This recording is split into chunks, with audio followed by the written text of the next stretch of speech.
right. So again, my name is Carrie Lang. I'm from National Flood Services. We're happy that everyone could join us today for Claims 101 with our guest speaker, Andy Flanagan. Myself, colleague Courtney Duss, and Tori will be manning the chat box.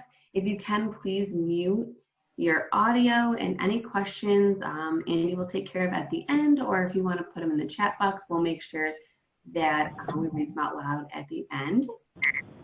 And looks like we might be good to go. I'm going to stop sharing my screen, and I will let Andy take over. He is the Director of Claims of Operational Excellence, and he is the best. We love having Andy in and talk about his claims department.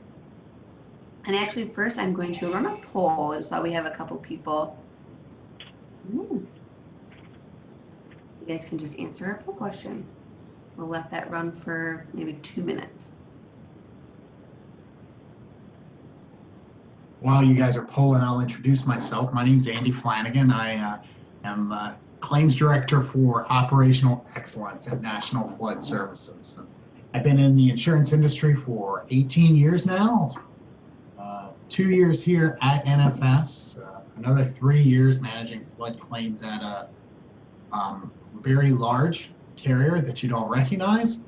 And the remaining time just managing claims and working claims. I started claims in as a content specialist in rural South Carolina, working flood and weather claims, and I've been a claims adjuster and a claims manager and a leader and consultant, done a bunch of different stuff. But here I am at flood claims. So I'll tell you the best part of my job.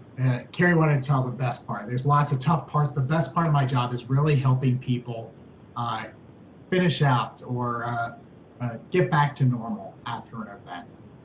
The most rewarding job I've had in insurance was when I was a large loss adjuster in the Carolinas, and I helped people whose houses were totally destroyed, mostly from fire, some from weather, get back to normal. It was by far the most rewarding job that I had, and that's why I do this still now. It's something that I do something important. It feels good to come to work every day. So that's who I am. Hopefully that's exciting. So it is, Andy. Thank you. Sure. So our poll, I asked this on purpose because different people need to know different parts about the claim process, and that's okay. So it looks like we've got almost all agents with us today and a couple other insurance, which is great. I'm going to give you some good advice and help you help our mutual customers and our mutual policyholders through the claims process.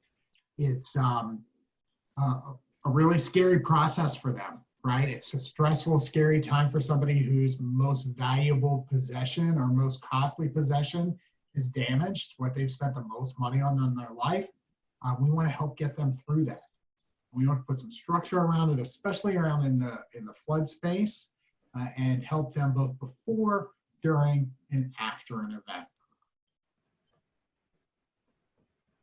So the agenda is really simple. It's an odd-looking agenda, right? We're going to talk about what a policyholder can do before a claim happens, what they can do during an event, and what they can do after an event to help facilitate the claims process and make sure that they are taken care of and get all the benefits that we owe and deserve them. Before I really get started, I want to talk about what events are. I think most everybody, when they think about flooding, especially with NFIP, thinks about big hurricanes and coastal flooding, and that's a big part. But also during the early part of the year, especially in May, there's significant flooding almost every year from rain melt and storms. So that's really a secondary event period. May is our 4th biggest month for claims. Every year except 2020, in the past 20 years, May is the 4th most month full of claims. So while we expect and we plan for hurricanes, we've got to remember that those floods that happen along the rivers are just as difficult and can be just as impactful. So I want to talk about what we can do for our policyholders to help them be prepared before a loss. Purchasing the policy is the biggest and hardest part. And I am not a salesperson. I'll tell you that all the time. You guys have a tough job and I don't envy you. It's something I couldn't do. It takes all of us to work this system together. But if they don't purchase that flood policy, my team can't help them. So selling that policy is the big part, making sure that they get that and understand the risk. Every year, 40 to 50% of our claims are in areas where flood insurance is not required. So when you think about that huge percentage, it really shows and it really builds. So we want our policyholders to get educated just a little bit, know a little bit about the coverages and events. We want to suggest to our policyholders that they have a home inventory. It's tough. Knowing that sitting down and making an inventory of everything in your house is really difficult. And when you put it that way, nobody's ever going to do it. I've not done it, don't have it at my house either. But with technology, we can take a really great digital inventory of just about everything. We're going to have digital photographs or videos of every room, of everything in that house that only take 15 or 20 minutes for them to walk through, store it digitally on Google Drive or wherever, and then have that in case that they lose everything, it's right there. We also suggest that for the expensive or unusual items, they keep some sort of additional documentation, whether it's receipts, additional photographs, a history, anything that goes with them. As we buy things online, all of that is available online for the long run, but if they have that all in one place, it's best. And then the last thing to get prepared is to make a checklist in case of emergency. It's easy when there's been an order for evacuation just to make a run for the hills or try to do too much. I suggest that they have a checklist of things that they absolutely have to take with them and have to do before they leave. There's lots of neat ones out there right now. I Googled and came up with 6 or 7 different ones. You'll be seeing one from us in not too long, but it's just things that they can be able to be sure that they take, call, and have prepared to go with them. So that's before being prepared for the event, being prepared for the issue. So during, the single most important thing about when an event happens is to ensure the safety of the policyholder and their family. Everything else we can take care of one way or the other, but they've got to look out for their safety first. Number one, stay out of the floodwater if you can. There's all kinds of stuff in floodwater that's just really gross. It could be chemical leaks, it could be animals, it could be any kind of debris just lightly underwater, any of those things. So as the water rises, fight that risk to try to go through it unless it's absolutely necessary. Kind of 1B is don't drive in floodwater. I don't know about y'all, I live in Kansas City, and every time it rains and it floods somewhere, they show 3 or 4 cars stuck in that water when they try to go through. Even if it's an SUV with all-wheel drive, don't try to make it. Listen to local authorities. Sometimes it feels like they require an evacuation for every event and it's rarely necessary. And that's okay. That's the way it should be. When the authorities say to evacuate, it's time to go for safety. There's no way they're looking out for every one of their community members' best interests. And last, take medicines or immediate needs with you. And you've got to have that stuff with you when you go. You don't know how long you'll be away. Just to repeat, safety is number one. But there are some actions that you can take to protect your house and kind of facilitate the claims process. Specifically for the flood claims, the NFIP policy allows $1,000 for emergency remediation. This could be lots of stuff, right? The most often one is sandbags. My parent-in-laws live in, my in-laws, they're not parent-in-laws, they're in-laws, live just south of Myrtle Beach. And when Florence came through a couple years ago, they spent their $1,000, a little bit more, putting sandbags around their house. And they were fortunate enough where the sandbags made the difference between floodwater in their flat house and no flood damage at all. So it's worth it. Any other ways, there's lots of other neat ways of protection. There's giant bladders that can be put around a house that'll stack up 5 or 6 feet. and then other things as well. These only apply when a flooding is imminent. So it doesn't count. You can't design your house to be flood proof and collect this $1,000. It just doesn't work that way. It's an imminent flood. We also suggest boarding up windows and locking doors just in case. There's a safety reason and a reason to prevent crime, but when you've got those doors and windows boarded up and locked up, it also provides one more barrier, even if it's just a small one, to prevent that water from coming in. Then if you have time, take some additional pictures before you leave to show your place right before you left. Second, you want to protect your personal property. Take valuables with you. It seems like common sense, but this should be your checklist of the valuables that you can pack and go with you. Family jewelry, small family heirlooms, anything that's valuable, and especially if it doesn't have monetary value, if it's got just some family value, photo albums, family Bible, any of those things, you should try to take those. Elevate any other items you can. Even just putting things on countertops or on cabinets might make the difference. In Harvey, in Houston, most houses flooded 2 to 4 feet, some higher, some lower, but that 2 to 4 feet, items that are on top of cabinets weren't damaged, but items on the floor, sat on the floor could. Now, it doesn't make sense for your recliner, right? Or your couch or furniture, big furniture, but things that it makes a difference, move that stuff. Either put it higher, take it to the second floor, anything you can do with that. And last, unplug items that unplug your electronics. In most houses, the plugs are 18 inches high. If you're able to unplug items, throw the cord over the top so the cord doesn't dangle in the water. The flood water might not get to those items. It's just another thing to protect. You might turn your power off. Most municipalities, when it starts to flood, cut the power off anyway, but you still can protect your personal property. And then we ask our policyholders to take their insurance documents as well so they can facilitate with filing a claim. And this isn't just flood claims. Take all the homeowners, autos, anything you can. The digital inboxes and digital depositories for this stuff helps you. So these are all preventative measures, but it doesn't change that these should only be done if it's safe for you and your family to perform these actions, right? Don't risk your life to protect any item or piece of property. It just doesn't make sense. And then the event happens. You know, for a hurricane, we will have known most of the time, 3 or 4 or 5 days out, we'll start talking about it. I'm looking at Gonzalo right now, seeing what he's going to do.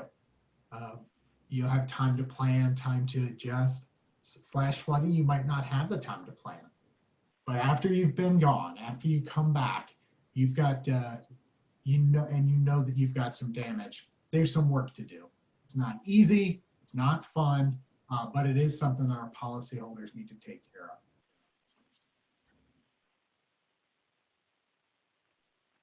So first, we want them to be careful. Don't risk their life or their well-being for items that are already damaged. You can't tell enough, and they'll be anxious and they'll want to go see and they'll want to know. And somebody will be brave and risk it and go look at a whole neighborhood's worth of houses, and that's good too. But don't risk their lives or their well-being to try to find damage early. So once they get back to the house, they should look through the entire house for damage, and not just for flood damage. The flood damage usually is really evident. You've got watermarks on the wall, your furniture's all moved around, the refrigerator's dumped over, all kinds of stuff, and that's only in 6 to 8 inches of water. You should look if, especially in a case of a hurricane, look for damage to the roof, exterior damage, water leaks from the roof, water leaks from windows are a big one that are easily missed.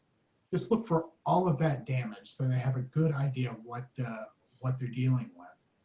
And then file claims early.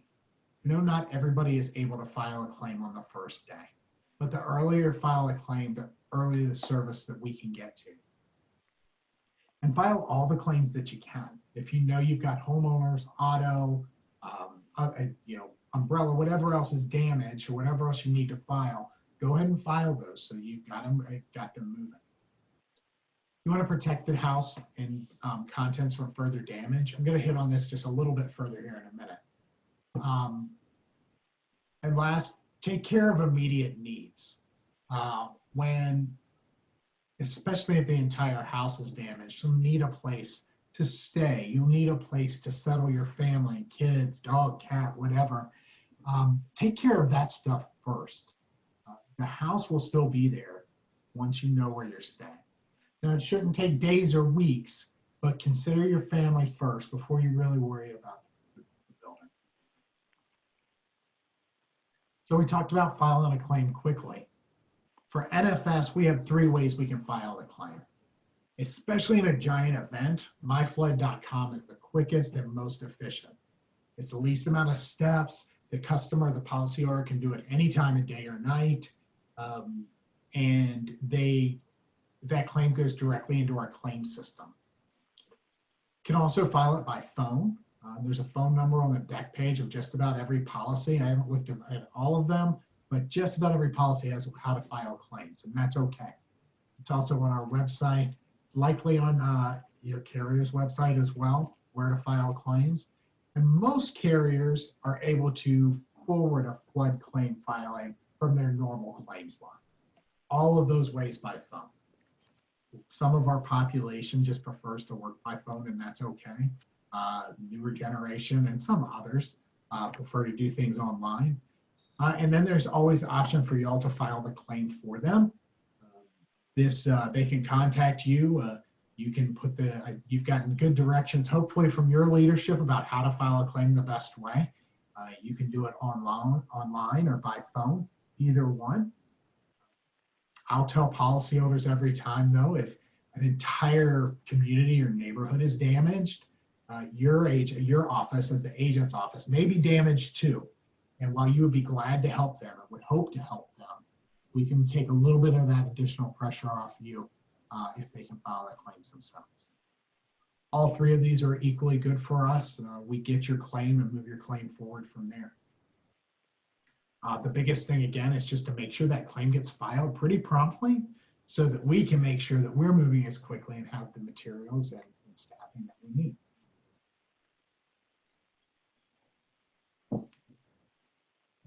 So I want to talk really briefly about the NFIP policy.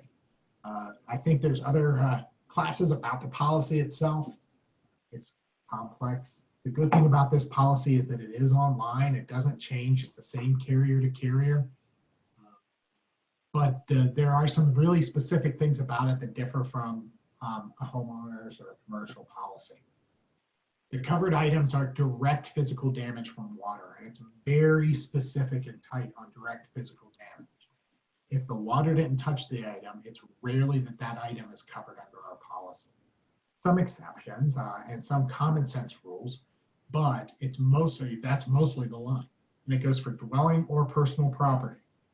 If there's not direct physical damage, there's just not any coverage. So some items not covered by this policy, by our policy. Additional living expenses, never covered under the NFIP policy.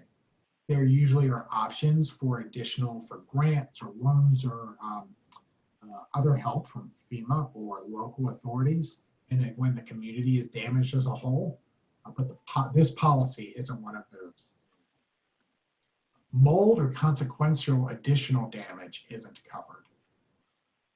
And this is a tough one because it doesn't take long for mold to start growing.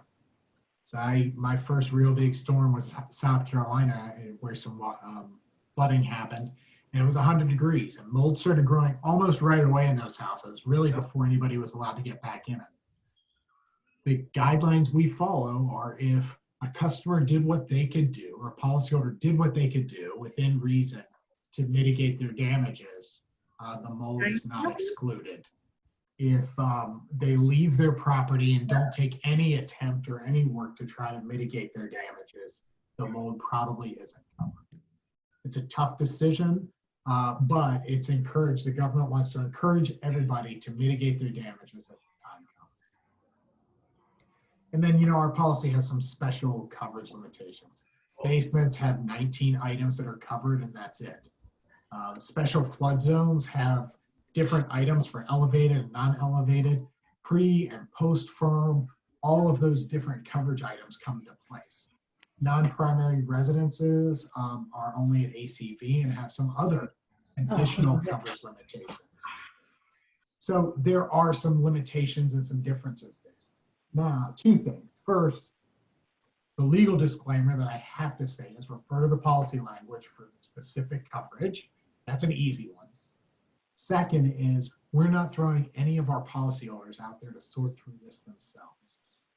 The adjusters and the claims examiners from my team and the adjusters, the independent adjusters, are all trained well to help walk our customers through these policy questions and coverage questions.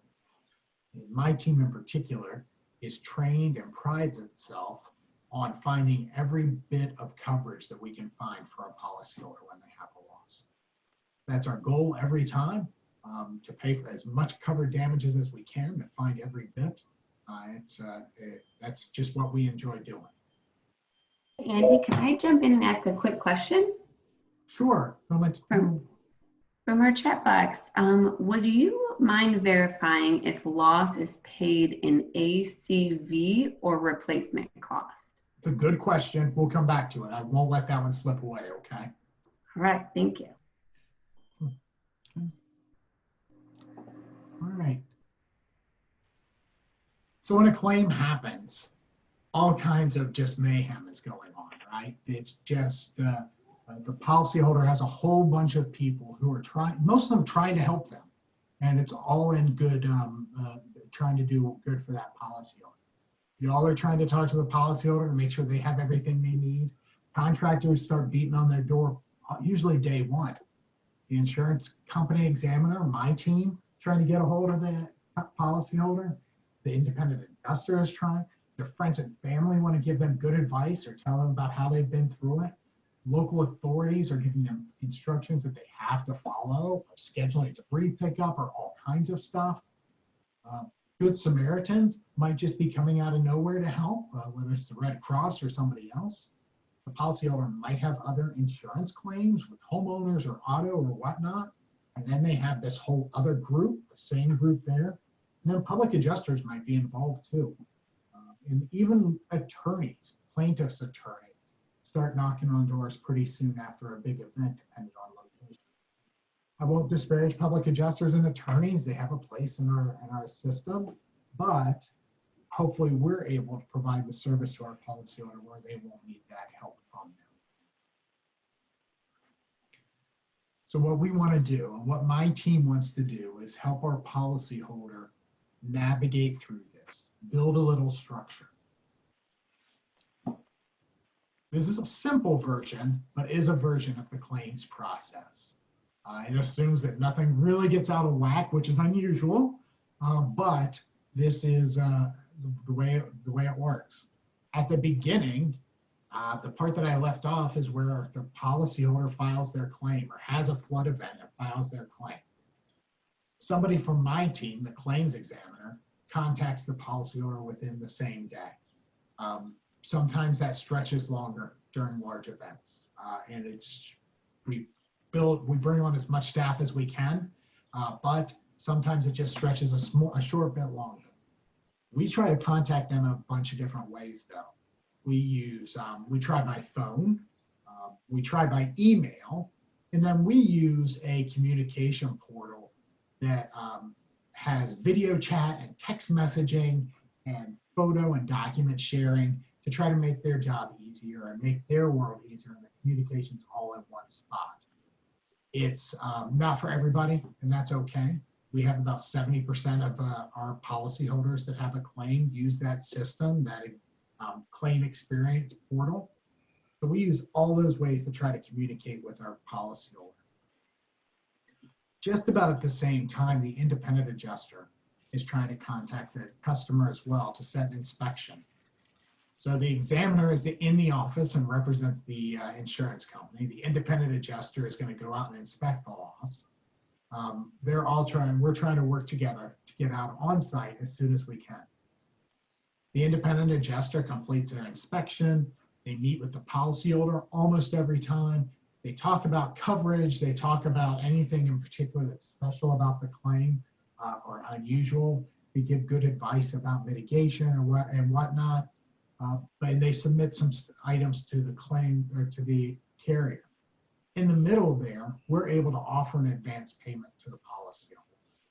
Once we know that the damages are both real and substantial, we're able to offer up to for 50% of the loss amount to the policyholder as an advance payment. As a company, NFS usually gets those out within 7 days of the date of loss on average. So that's really quick to get something in their hands right away. The independent adjuster submits their estimate and final report. We review it at NFS, the claims examiner looks at it, they answer any, figure out any questions. One big difference in the NFIP program is the policyholder has to sign a proof of loss on every claim. So in the P&C world and the other world, a proof of loss isn't always necessary. In NFIP claims, it's necessary every time. So the independent adjuster will have reviewed the estimate and reviewed the damages with our customer, with the policyholder, provided the proof of loss for signature, and will submit all of that to us. Once the carrier, once NFS has received all the information we need, we're able to issue the payment to the policyholder and any other payees that are necessary.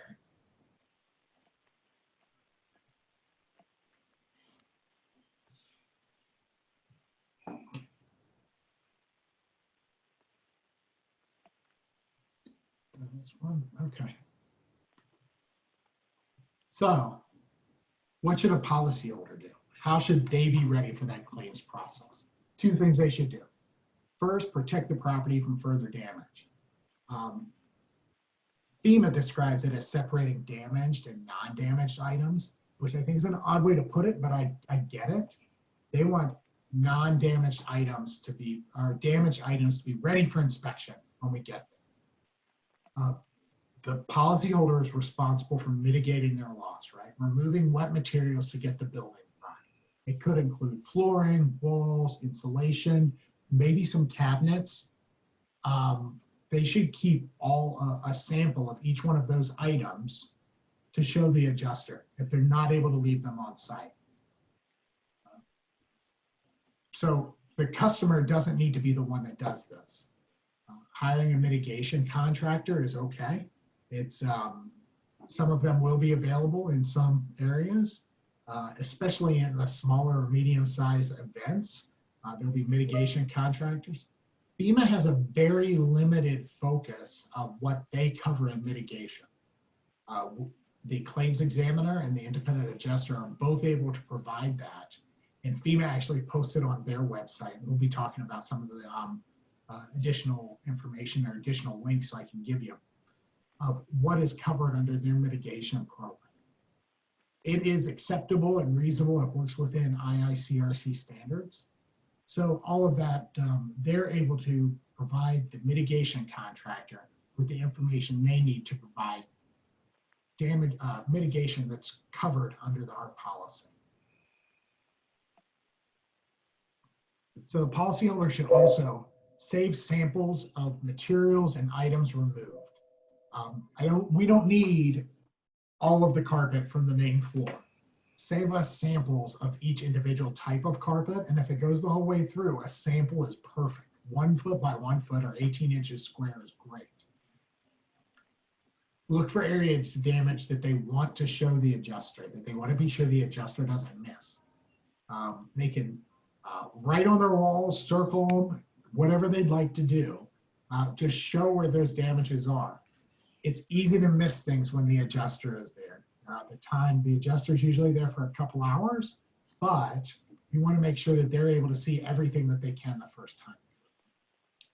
Take lots of photos and videos. There's, since photos are digital now, you can take as many as you'd like. There's just a whole bunch.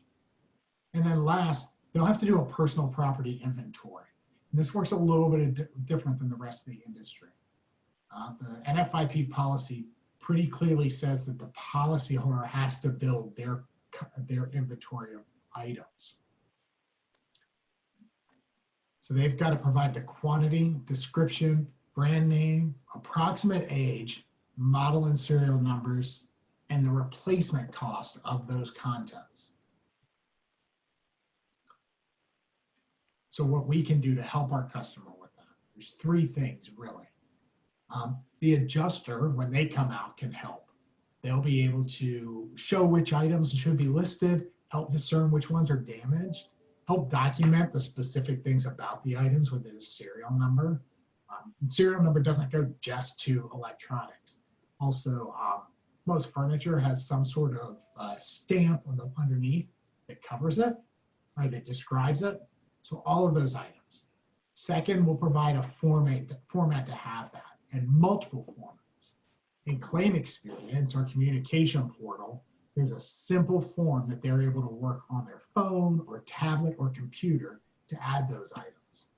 We're not quite fancy enough or technologically adept enough to take a picture of an item and automatically have it listed, but soon. That's Jetsons type stuff, right? Soon. But we can provide that way to build that inventory, an Excel spreadsheet, some printed sheets to handwrite it. You can handwrite it in a notebook. We're able to figure out all of that. The good things, you can list similar items together. For instance, all the pants that a person has, while they might be different, they might cost different amounts of money. They have 44 pairs of pants. They can list 44 pairs of men's pants and the average price for them. That works for the FEMA guidelines. Can't just list lump sums. Can't say men's clothing and give her a dollar amount. There has to be some sort of breakdown on the line items there. This is one of the biggest challenges for our policyholders. This is one of the toughest things. First of all, it's daunting. It can be huge, especially if the entire ground floor of the home has been damaged and they've lost just about everything. I told you at the beginning, I started as a content specialist in the field where I helped customers with these lists. The advice that I gave them was, do this early. As difficult as it is, not only are you more likely to see those items before they disappear from the house from debris removal, you're also more likely to remember some of the items that you would forget. It's human nature that the further away from an event, the less you remember. So you just try to remember those things. The earlier they start this personal property inventory, the easier it is for our policyholder to complete their plan. So once NFS, the claims examiner, has received the final report from the independent adjuster, received the signed proof of loss, we're going to move on to the settlement. When the claims examiner is ready to make the payment, we contact the policyholder, walk through the estimate one more time, explain what the payment is, and explain how payment's going to be made and where payment's going to come to, ask if there's any questions, talk about any partial denials or any denials, so the customer knows what's going on with their claim. So we had a question about settlement types, replacement cost versus actual cash value. I'll start kind of at the tail end and work my way back. Personal property is always at actual cash value. Just the way that the policy is written, it is always ACV. So there's always replacement cost less any depreciation for the actual cash value. Replacement cost on buildings and dwellings is a little more complicated. Items, dwellings under a general property policy, so non-dwelling buildings are also always at ACV. So if it's the GP policy, the building is always settled at ACV. For dwelling policies, the base form for the NFIP, it depends. If the dwelling is the primary residence of the named insured, it is settled at replacement cost as long as it is insured to 80% value. The specifics of the 80% value are in the policy, but it's just like an insured to value clause in most other policies. 80%, it needs to be insured to 80% less the cost of the foundation portion for it to be at replacement cost. If it is not a primary residence, for instance, a vacation home, a secondary home, or it is a home used for a rental, or it is vacant or unoccupied, it's always an actual cash value. Couple levels of complexity there, but hopefully that clears it up. Any mortgage companies or lien holders are included on dwelling payments, rarely on the personal property or inventory payments, but if there is a lien holder, they're included. And we explain all of this to our customers when we talk about it, when we go to settle the claim. And then we explain that if a customer finds any additional damages, they should contact either their examiner or their adjuster. Either one, we're able to line those things up. So a question popped up, and I'll snag this one while I'm here, Carrie. What about mobile homes, RCV versus ACV? Mobile homes are really difficult and have some very specific language within the policy about how they have to be settled. They can be settled at RCV if they're insured to value. Rarely often they are at ACV because they're not insured to value. Other question is, what about non-residential like a church? Non-residential is always at ACV. Good questions. I took notes. Thanks for the patience on this. This is my first time working this presentation the way it has to be. Hopefully we'll strike it up and get a little closer. Beth adds, mobile home must be on a permanent foundation. There are all kinds of upside down. That's right. There's all kinds of weird rules for mobile homes within the flood policy. I could do a whole presentation just on mobile homes. Fortunately, less than 3% of our policies are mobile homes, and less than 1% of all our claims are mobile homes. So it's, we know about it, but we usually look it up to make sure we're getting it right.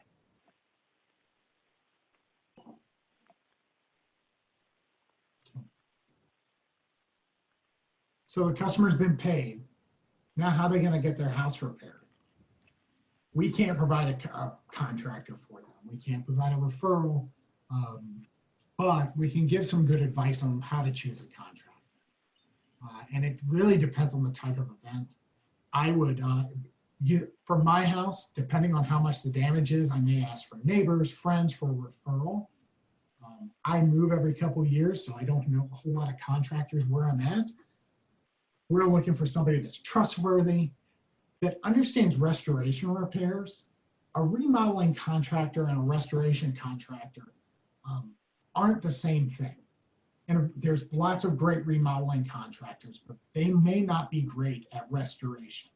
When homes are damaged, there's all kinds of little nuggets and nooks and crannies that could be damaged within that area. A restoration contractor, it's worth talking to if the damages are extremely expensive. I want them to be licensed and insured. I'm having my basement refinished now, and my contractor brought their insurance documents to show me, for me to leave on site in case something were to happen. You want a contractor that you're comfortable with, they're in your house. And then the last thing, only pay part up front. Every contractor is going to need some sort of down payment for the repairs. That makes sense to me, right? But if you cut them, if a policyholder cuts them a check for all of the repairs, and then the contract disappears, there's nothing we can do, and probably nothing you can do to help the policyholder recover all of that. For people that have worked with a contractor, all these things seem like common sense, right? But most people haven't worked with a contractor on a giant job. So this is all good advice on how to pick a contractor. The internet has really revamped and made choosing a contractor both easier and more difficult. It's easier to see contractors that are Business Bureau authenticated and have great reviews on Google and Yelp and but then it's also to get sucked into that review cyclone just reading the negative reviews. It's one of my favorite pastimes, just reading the negative reviews of whatever we're thinking about.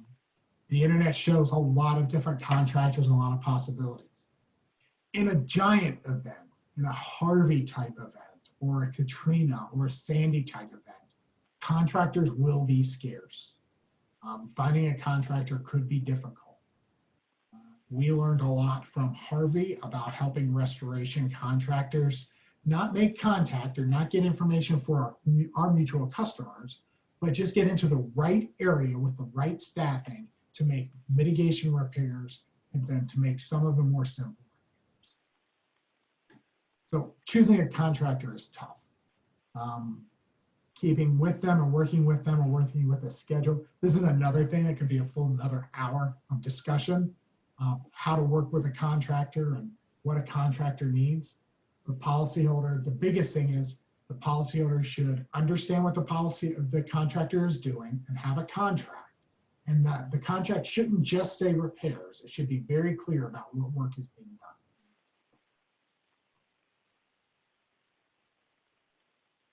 So hopefully the contractor completes the work, our customer moves back into their home, and they've recovered. And that's what the purpose of the FEMA program is. Sounds a lot easier than it really is. I know that's the case. I do want to discuss one more thing for this year. COVID-19 really has changed how people do lots of stuff, right? But how we manage claims is part of it. For 2020, FEMA has allowed remote or virtual adjusting on claims. The purpose of this is a couple reasons. One, this came out when lockdowns were and the economy was really closed at the beginning of April, where inspections just weren't allowed. Insurance is an essential business, but claims handling is in the gray area about how essential it is. It also gives our customers another choice in how they'd like to have their claim handled. Also allows those policyholders to participate in the claims process. J.D. Power says policyholders who participate in the claims process are 20% on average more satisfied with their experience.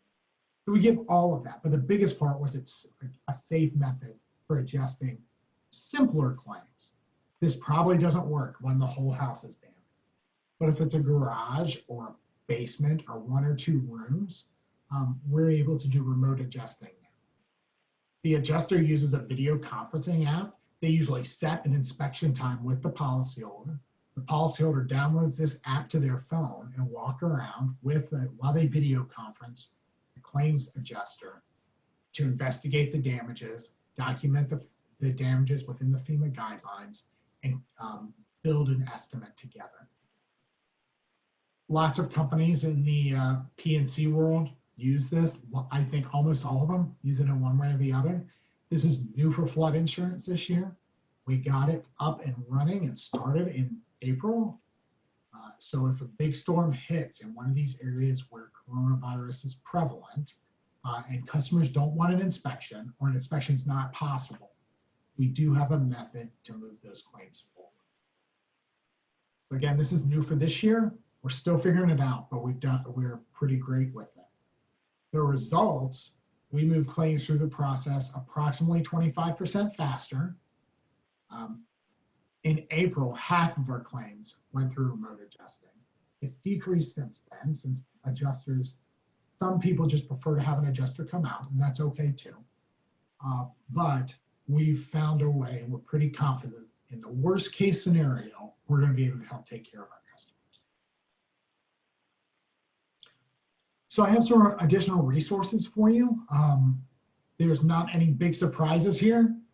There is an NFIP claims handbook, 300 pages of how to handle a claim. It's designed for claims adjusters and claims examiners, but it also really talks about everything about the claims process.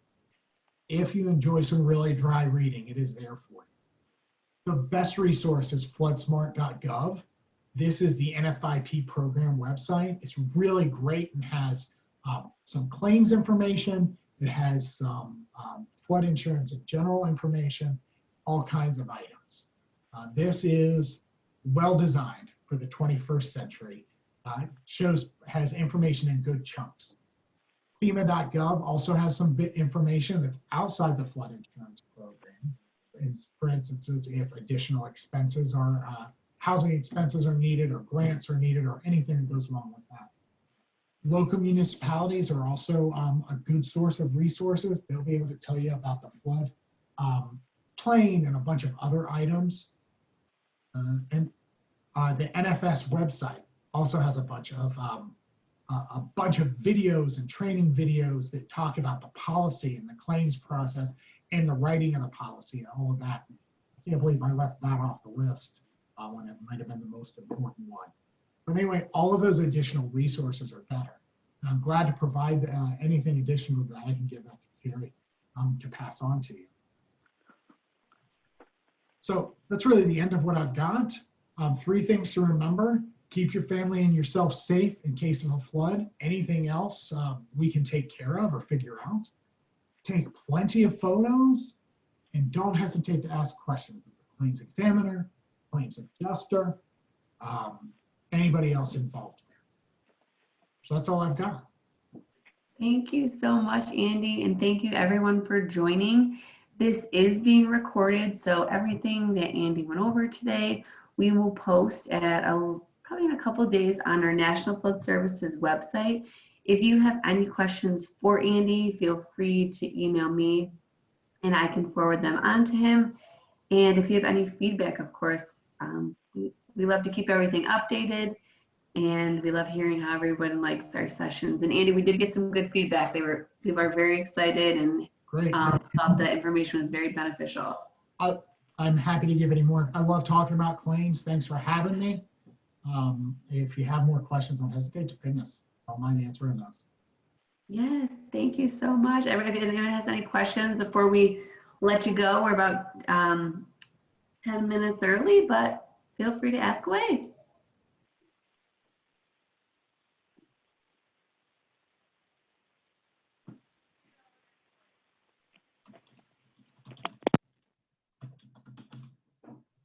Cool. All right. Andy, it looks like you're off the hook. It doesn't look like we have any more questions yet, but we'll forward them to you if they come. All right. Thanks, everybody. Thank you. Safe hurricane season.